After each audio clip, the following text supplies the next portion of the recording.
السلام عليكم. لا تنسوا الاعجاب بالفيديو والاشتراك في القناة تشجيعا لنا لنستمر بنشر المزيد ان شاء الله.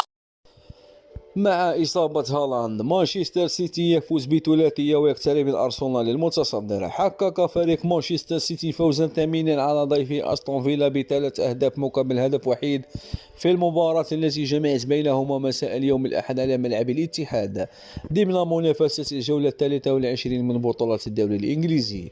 تقدم مانشستر سيتي مبكرا عن طريق رودريغو هرنانديز في الدقيقة 4 من بداية اللقاء عبر تحويل ضربة ركنية من الجهة اليسرى إلى هدف.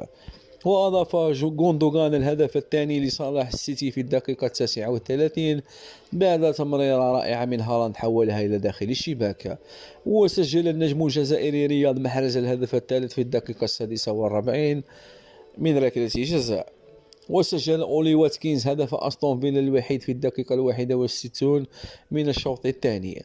وتعرض النرويجي إيرلينغ هالاند مهاجم مانشستر سيتي للإصابة في الفخذ مع نهاية الشوط الأول، وقرر غوارديولا الدفع بجوليان ألفاريز بدلا منه مع بداية الشوط الثاني.